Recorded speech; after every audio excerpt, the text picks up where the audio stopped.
العظيم الذي لا إله إلا هو الحي القيوم أتوب إليه لا إله إلا أنت سبحانك إني كنت من الظالمين السلام عليكم ورحمة الله لا حضرة النبي المصطفى محمد صلى الله عليه وسلم وإلى كافة الأنبياء والمرسلين والأولياء والعلماء والشهداء والصالحين الفاتحة بسم الله الرحمن الرحيم الحمد لله رب العالمين الرحمن الرحيم مالك يوم الدين إياك نعبد وإياك نستعين اهدنا الصراط المستقيم صراط الذين أنعمت عليهم غير المغضوب عليهم ولا الضالين آمين الحمد لله رب العالمين والصلاة والسلام على سيدنا محمد وعلى آله وصحبه أجمعين رب اشرح لي صدري ويسر لي أمري واحلل عقدة من لساني يفقهوا قولي سبحانك لا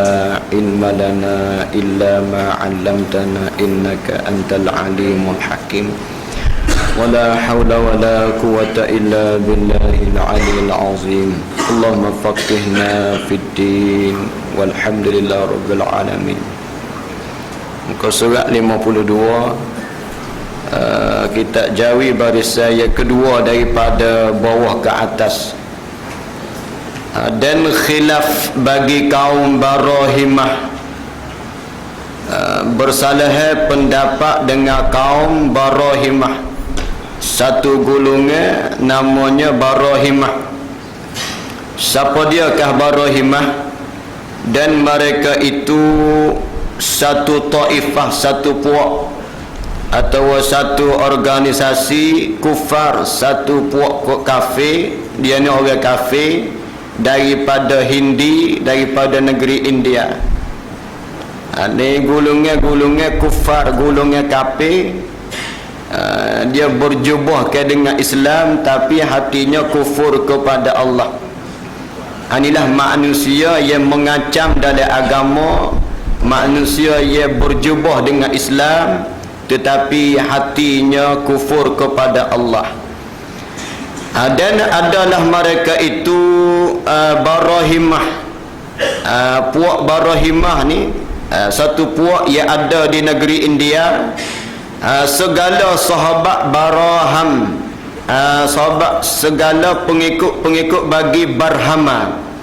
Barhama ni pun satu agama yang sesat juga. Nah, ini masuk dalam senara ajaran sesat lah. Bila agama sesat, ajaran pun sesat juga. Ini salah satu senara agama sesat, iaitulah agama Barhama. Seperti barang yang tersebut di dalam syarah Maqasid, sebut dalam kitab syarah bagi Maqasid, mengikut oleh mereka itu Barahimah ni akan barang yang mengeluk akan dia oleh akal. Jadi organisasi Barhama ni hidup dia berpandu kepada akal semata-mata, logik akal. Dia tak berpandu kepada kitab atau wahyu yang diturun dari langit. Dia ikut akal. Kalau molek pada akal, molek lah. Kalau tak molek, tak molek lah. Ini orang yang berpegang dengan akal semata-mata, tidak berpandu kepada wahyu ilahi. Puak yang mengikut oleh mereka itu akan barang yang mengelak akan dia oleh akal, tiada mengikut syarak. Puak ni dia tak berpandu kepada syariat, dia berpandu kepada akal, berpandu kepada ideologi. Maka kesimpulan puak ni nya, maka mengkeji oleh mereka itu puak-puak Barhama ni menyembelih binatang. Puak ni bagi dia sembelih lembu satu penghinaan, kerana barang yang sabit padanya pada menyembelih binatang daripada menyakiti. Golongan ni dia kritik. Orang Islam sembelih lembu raya kurban, ini satu penyaksaan terhadap binatang lembu. Sembelih lembu satu penyaksaan. Sia lembu pun nak hidup juga. Itu dia fikir dengan akal dia. Sedangkan puak-puak kafir lain nak makan lembu pakai ketuk tah pala lagi nyanyo. Ketuk dengan besi, kadang-kadang sutik tembok, kadang-kadang masuk dalam mesin hidup-hidup gitu je. Itu lagi keji. Dia puak-puak ni saja nak cari balas dengan puak Islam sama. Ni puak yang mengikut akal. Hari tu tubik dah dalam krisis betak nah musa raya haji tu nah ada komentar tentang orang Islam ni sembelih lembu nyanyo. Dia nak suruh kita ni turut dia pakai sutik mapuh gitu makanlah atau biar mapuh dulu baru sembelih. Dia ikut dengan akal dia. Sedangkan Islam kita binatang yang besar kena sembelih. Ikan tak sembelih pun tak apa lah, ikan besar pun nah. Jenis bernyawa ni, jenis lembu, kubah, ayam, burung kena sembelih. Dan hikmah daripada sembelihnya bila sembelih darah tu macam tubik. Dan kumai-kumai yang duduk dalam darah itulah akan tubik masa kita sembelih. Bermakna kita makan selamat daripada kumai. Itu hikmah Islam suruh sembelih binatang besar. Kalau tak sembelih pakai makan gitu, makan sekali dengan darah. Kumai tu duduk dalam darah. Bila sembelih darah binatang tubik habis licin. Kumai-kumai duduk dalam darah tubik habis. Kecil manis duduk lembu habis tubik licin tak ada. Kecil manis ni kumai dalam darah. Hikmat juga Allah Ta'ala buat. Bukan saja-saja. Tapi mai dengan gulungan-gulungan kufar yang bertopeng ke Islam, dia sanggah sama kita duk buat ni. Dan mengkeji oleh mereka itu puak yang sesak ni akan sembahyang. Dia fikir dengan akal betul-betul. Dia kira orang Islam semaya ni satu keji jugalah. Sebab apa keji? Alasan kejinya kerana barang yang sabit padanya pada semaya ni menghantarkan muka pada bumi. Dia kata kejilah duduk semaya, letak muka atas tanah. Yang mana muka ni ia muka terlebih mulia daripada segala anggota. Dan mengakak ke punggung tinggi, muka duk rendah. Hina balas tu. Ni buah sesak ni, nak fikir dia sesak. Dia tak berdasar kepada wahyu ilahi dak. Wahyu Allah Ta'ala suruh kita semaya. Salah satu rukun semayanya sujud. Sujud iaitulah letak dahi itu pun tak boleh berlapik. Siapa-siapa sujud dahi berlapik batal sujud, maka batallah semaya. Batal sujud, batal semaya. Sujud dah dahi berlapik tu batal lagi. Jangan kata si sujud langsung, itu lagilah tak batal semaya. Kecuali semaya orang uzur. Orang yang sihat kena sujud dahi rapat, dan dahi pula jangan berlapik. Dahi tu kalau letak bawah satu tak sah lagi semaya. Letak bawah tijak ni, kapek hak dia sujud tak kepek pun. Punya mahalnya dahi dia. Tak serapak. Letak bawah je. Atau dia letak supaya paku padi, tak ada tamak ninah, tu pun tak sah juga. Anaknya rapat tekan ada tamak ninah, barulah sah sujud, sahlah semayang. Maka puak Barhama ni satu puak yang sesak, dan dia ni puak-puak yang kupu. Dia kata orang Islam hak semayang tu hina, duk rendah muka atas tanah, punggung duk tinggi muka rendah. Hati dia fikir dengan akal dia. Sedangkan hikmat sujud mengikut ahli sains daripada barat, walau dia bukan Islam pun, bila sujud itulah darah-darah yang tak boleh masuk, dia boleh masuk ke dalam kepala. Ada satu tempat dalam kepala dia nak kepada darah, dan darah ni akan turun semasa sujud. Bila sujud darah ni akan mengalir ke kepala. Tuhan buka ni. Kadang-kadang hikmat ni Allah Ta'ala buka kepada orang-orang kafir yang duk lawan Islam. Akhirnya orang yang dapat hikmat itulah dia akan masuk Islam pula.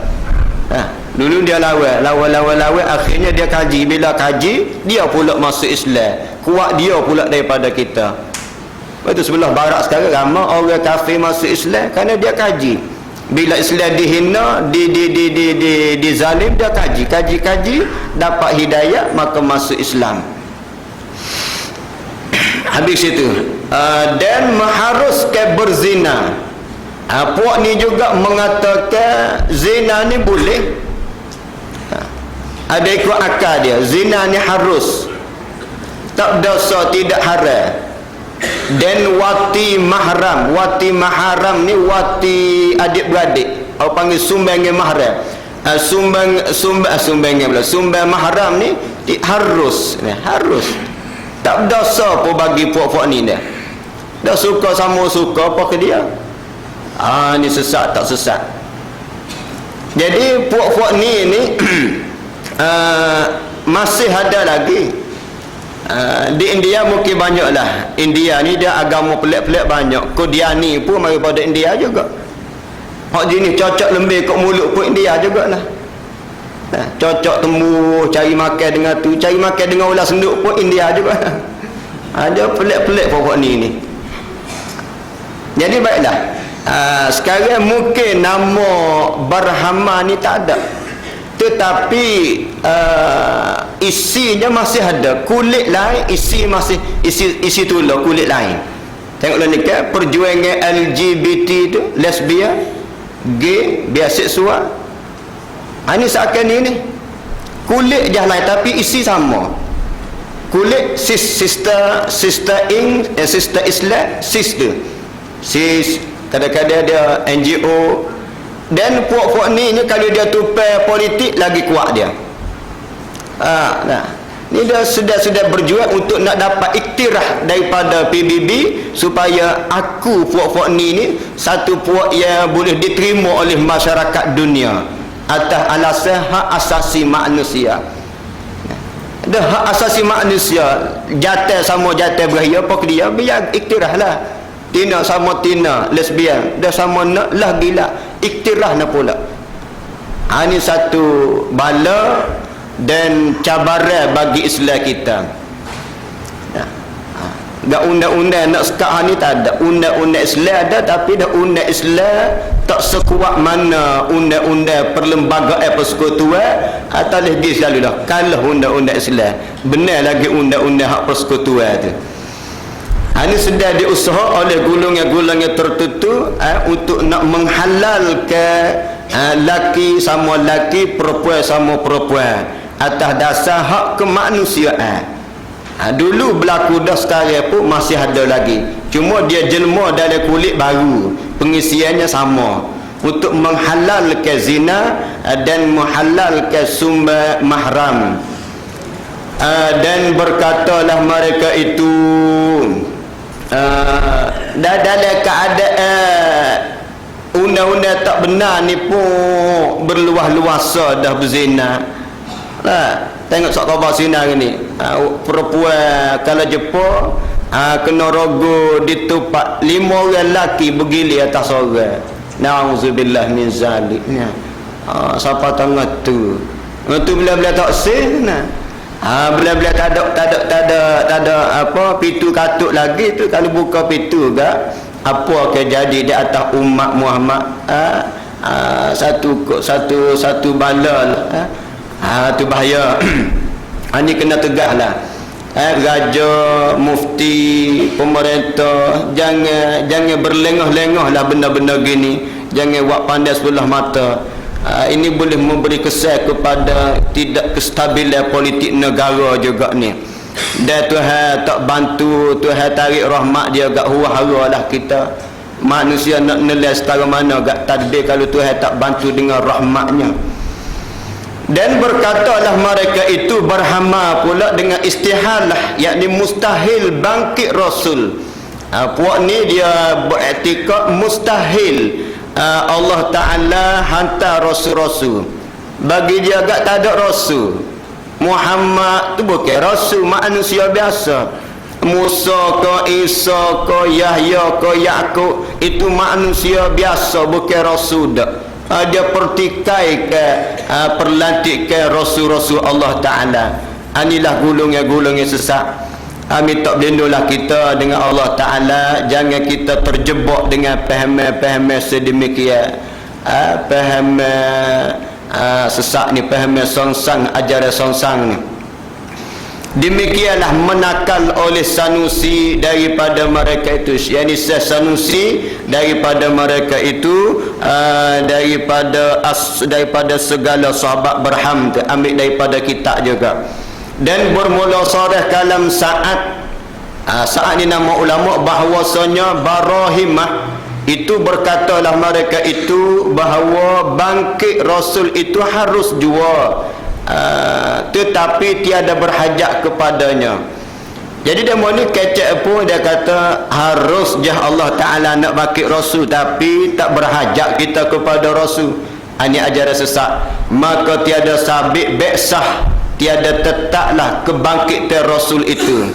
Dan ibarat Sa'ad di dalam syarah Maqasid, nama kita, bermula segala mereka yang engkar bagi nubuah, golongan-golongan yang tak percaya kebangkitan Rasul ni, setengah daripada mereka itu orang yang berkata lah, orang yang berkata ia bangkit ni dengan mustahil beksah, dan tiada terbilanglah dengan dia, dengan orang yang berkata tak boleh pakai pandai perkataan yang mengatakan tak perlu kepada Rasul, itu perkataan yang kita kena tolak. Kerana itu perkataan yang boleh merosakkan akidah dan lagi pula boleh memperandakan agama kita. Dan di hari ni nampak-nampaknya musuh Islam ni kau berani dah cabat Islam kita. Dan main dalam internet, main dalam laman sosial, berani benar dah cabar agama kita. Dan inilah sebagai petanda kita lemah. Oleh kerana lemah itulah orang musuh Islam berani lawan kita dengan cara mempersenda-sendakan.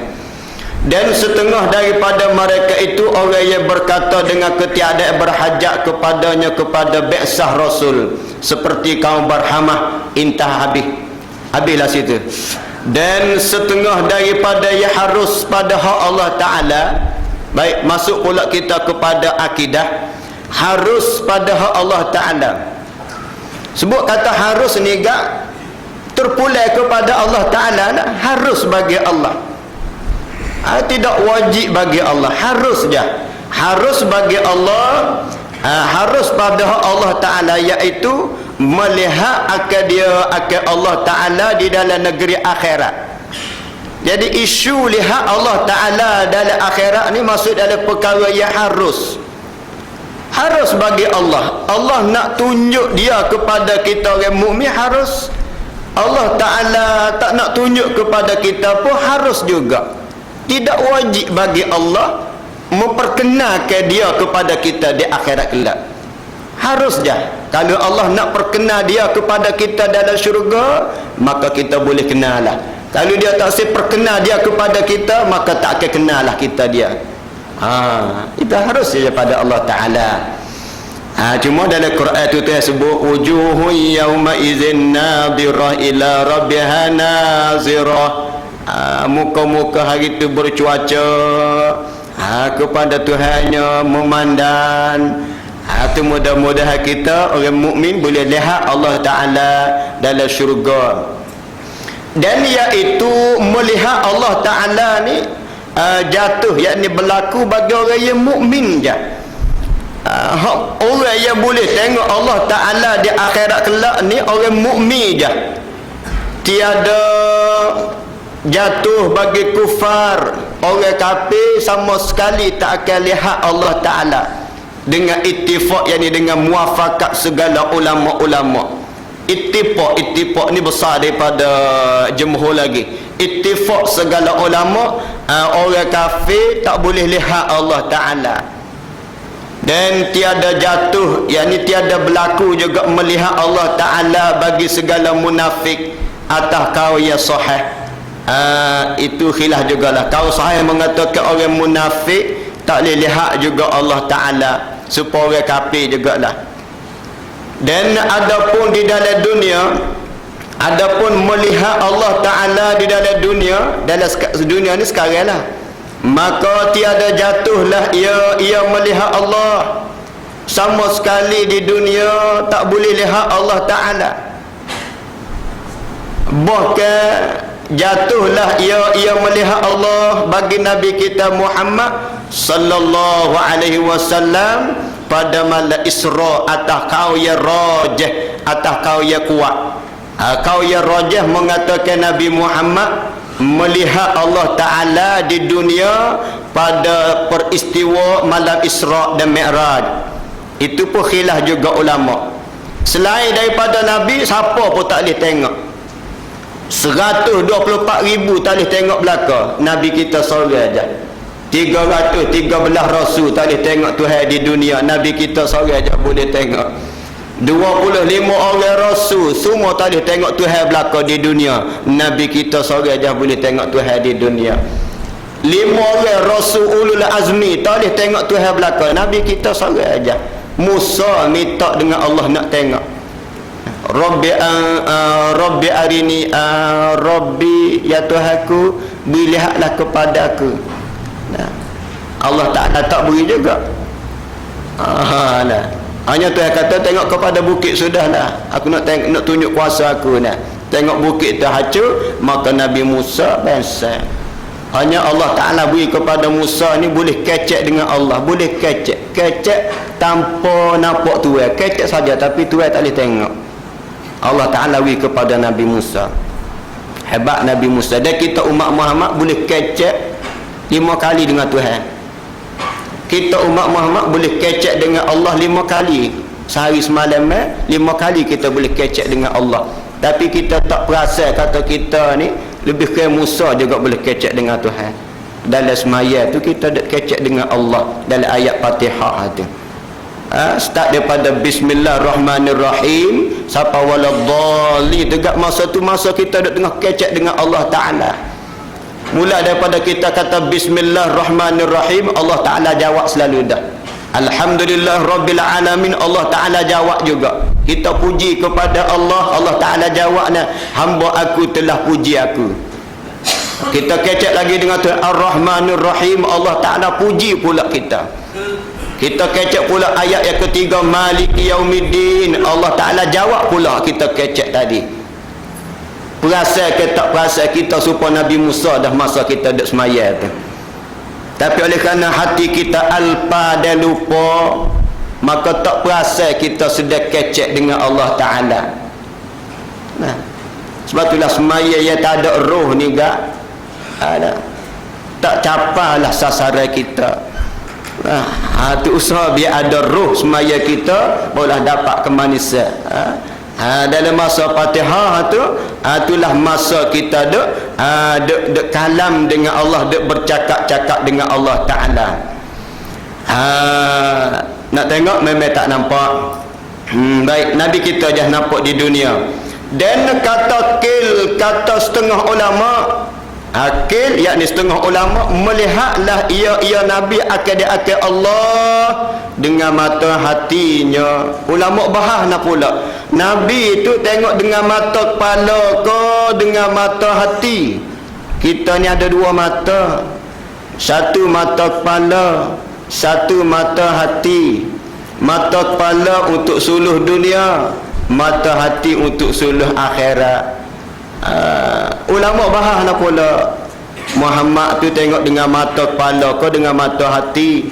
Hak ni kata dengan mata kepala, hak ni kata dak dengan mata hati. Bala situ pula lah.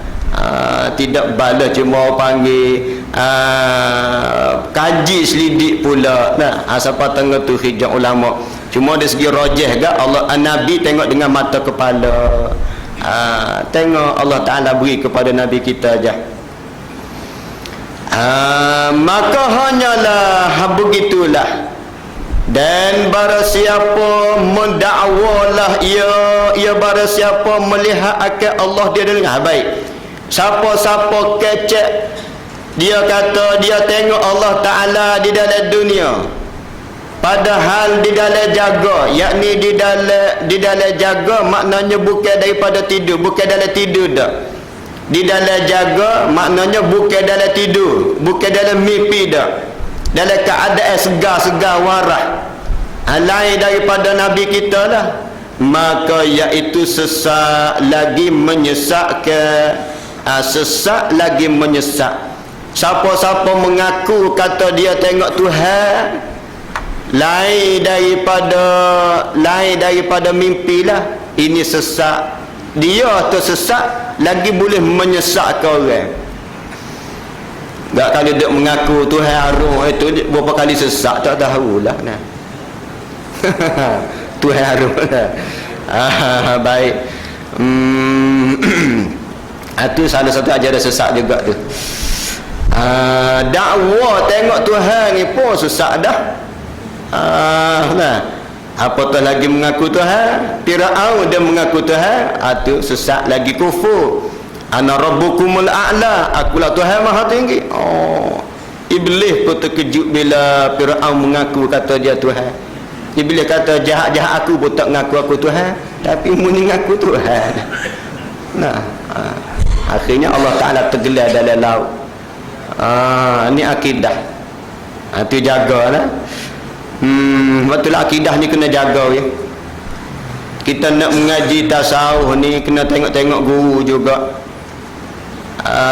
Nah, kalau bahasa jenis mengaji tengah-tengah malam, bah tak ada kitab nak pula capo gaul tina jatah. Ni kena perhati-perhati molek lah. Ambo tak kata sesat tapi kena perhati molek. Sebab ajaran sesat ni dia masuk dengan halus je. Dia halus je masuk ajaran sesat ni.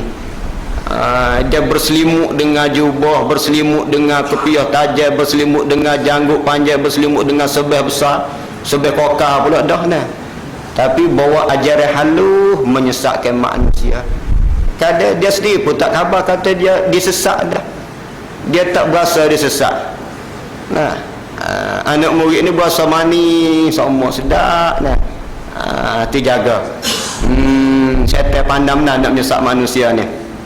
Dia lama dah hidup bab-bab nak menyesat manusia ni.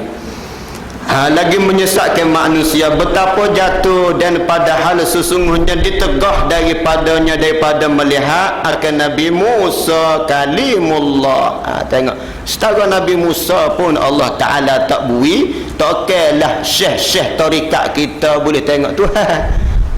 Tu fikir pula nah, tu kena halisi tu. Baiklah. Dan inilah satu nikmat yang paling besar sekali, tu nikmat melihat Allah Ta'ala lah.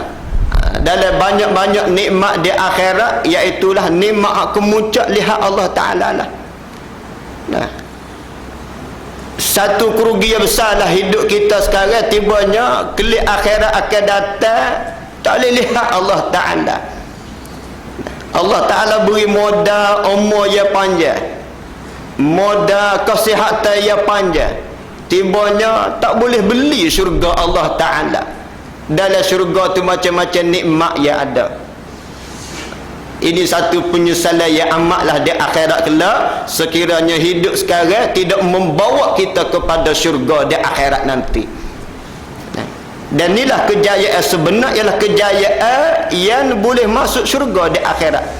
Batulah ngaji akidah ni satu ngaji hak ia ilmu paling sebenar daripada sebenar-benar ilmu lain. Paling sebenar.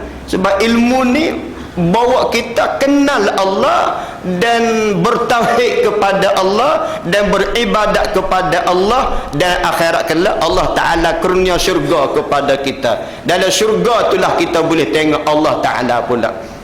Itu nikmat besar.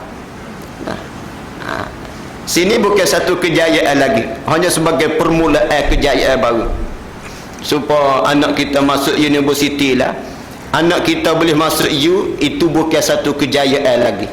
Itu baru permulaan kejayaan baru. Kejayaan sebenarnya setelah tamat mengaji, apa dia, siapa dia tu. Kalau habis mengaji, habis dah mengaji, terima ijazah, kemudian mak pak pun tak kenal, mak pak pun deraka, mak pak pun lawan, Tuhan pun lawan. Itu bukan satu kejayaan bila tamat universiti. Hak ia berjayanya bila habis mengaji dengan Allah Ta'ala, ubudullaha wa la tusyriku bihi syai'a, sembah Allah jangan sekutu. Kemudian wabil walidaini ihsana, dan dengan dua ibu bapa dia buat baik. Kalau tamat mengaji universiti, Allah Ta'ala pun tak kenal, ibu bapa pun deraka, itu bukan satu kejayaan, ya. Bukan satu kejayaan tak keluar daripada you. Sebab ramai juga anak-anak bila tubik daripada you, tak kenal mak pak dah. Bila berjaya dalam bisnes, tak kenal mak pak. Bukan setakat tak kenal, deraka. Tak ada masa dengan mak pak. Mak pak telefon marah apa, mak telefon masa ni orang duk sibuk, telefon semula lah. Ke hati orang tua pula. Anak ni sibuk dengan kerja dah. Dia tak khabar berjaya dulu, mak lah kadang harta nak boleh ke berjayanya. Inilah berjaya yang sebenar, iaitulah setelah kita habis mengaji, apa dan siapa jadi kita tu. Apa yang kita dapat, siapa yang kita jadi tu. Balah mana kita dengan Allah, balah mana kita dengan orang tua, balah mana dengan adik-beradik, balah mana dengan jiran tetangga. Islam dia berkait habis licin. Bukan semata-mata untuk nak menghimpun kekayaan saja, tetapi hubungan dengan Allah dan hubungan dengan manusia. Hati baik.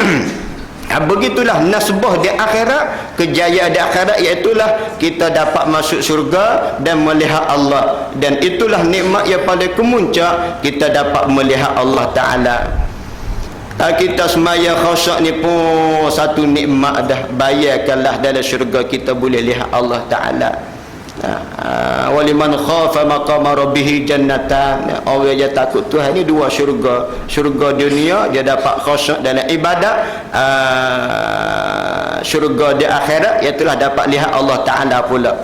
Tetapi ini hanya sungguhnya ia di dalam jaga. Mana ia sesak tu dalam jaga, adapun di dalam tidur, yakni di dalam mimpi. Mimpi tu bukan mimpi. Maka sesungguhnya jatuhlah ia tengok Allah. Kalau dalam mimpi tak mustahil tengok Allah Ta'ala. Siapa-siapa tidur mimpi lihat Allah, itu tidak mustahil berlakulah. Dan sesungguhnya telah mendakwa, telah mengaku oleh setengah ahli sufi, ahli tasawuf, akan bahawasanya ahli sufi ni ahli sufi yang sebenar dah. Bukan ahli sufi yang sesak dah. Ahli sufi yang sebenar akan bahawasanya melihatlah ia akan Tuhannya di dalam tidur. Ada juga ahli sufi yang melihat Allah Ta'ala dalam mimpi. Maka dikata orang bagi ahli sufi, orang tanyalah dia, demo ni hati bersih, subhanallah. Nah, bila bersih kat dia mimpi lihat barang-barang bersih. Ya, kita duk tidur mimpi hatu, mimpi gajah, mimpi rimah tu kerana hati kotor. Hati cemar. Bila hati cemar gak mimpi kotor selalu. Mimpi ni mainan tidur. Gapo yang kita buat sebelum tidur, itulah mari timbul dalam mimpinya. Orang yang hati bersih, kadang-kadang Allah Ta'ala beri mimpi lihat Allah. Lalu orang tanya dia, betapa engkau lihat akan Allah? Maka berkatalah ia ahli sufi, terbalik mata aku di dalam hati aku. Aku nak royak tak boleh lah. Moga Allah Ta'ala ni bukan jenis benda boleh royak supaya gani. Cuma reti setakat dia aja. Allah, terbalik mata hati aku. Nah, aku nak peri, nak sifat, tak boleh. Reti setakat aku je. Maka aku lihat akan orang yang tiada seumpamanya sesuatu. Aku lihat Allah Ta'ala, laisa kamislihi syai'. Aku lihat Allah dalam mimpi, laisa kamislihi syai'. Tak ada seumpama yang serupa Allah Ta'ala. Dan telah menjalin oleh suatu taifah, satu puak kepada menegah ke dalam tidur. Ada juga orang yang komen, dia kata dalam tidur pun tak boleh tengok juga, kerana mengambil dalil oleh mereka itu dengan bahawasanya barang yang dilihat padanya dalam tidur tu khoyal je, mainan tidur je, bukan boleh nak pegang pun. Dan misal yakni dapat dibanding, yakni dapat dibanding, bukanlah misal, bukan misal yang kita boleh banding-banding dak. Habis itu bermula keduanya khayal dan misal itu mustahil atas Allah Ta'ala. Jadi kesimpulannya, wajib kita i'tiqad, harus melihat Allah Ta'ala dalam syurga di akhirat kelak. Mintalah dengan Allah Ta'ala supaya Allah Ta'ala permudahkan amal ibadat kita dan mudah kita nak masuk syurga. Dari sanalah kita dapat lihat Allah Subhanahu Wa Ta'ala. kata Syekh Ibrahim Al-Laqani di dalam nazamnya, fa khaliqul li 'abdihi wa ma 'amil muwaffiqul liman arada ay yasil wallahu a'lam bissawab. Sekali lagi lah mohon minta maaf dah. Insya-Allah hari berkat ni amba akan musafir buat umrah. Silap salah gapo minta maaf lah. Dia tolong doalah kamu semoga Allah Taala permudahkan urusan buat umrah hamba dan keluarga. Cuma setakat ni visa tak terbit lagi lah. InsyaAllah kita akan jumpa 2 minggu lepas tu pula. Dan ada hamba Allah Ta'ala daripada kada Jepun, anak dia duk mengaji, dia nak orang susah, dia nak cari sumbangan sikit dengan jemaah kita lah. Minta Tuk Bila letak tabung belakang, lepas tu pakat sumbang lah sekadar mana kita mampu. Dan malam ni ada jemaah pula minta semayajak. Kita semayajak lah untuk dia dan untuk kita juga. Semayajak untuk dia sebenarnya untuk kita juga. Malam ni untuk kita, malam lusa Allah Ta'ala tolong kita pula. InsyaAllah lah kita pakai semayajak. Bismillahirrahmanirrahim. Allah manfa'na bima 'allamtana wa 'allimna ma yanfa'una warzuqna ilma yanfa'una. Allahumma faqihna fid din walhamdulillahi rabbil alamin.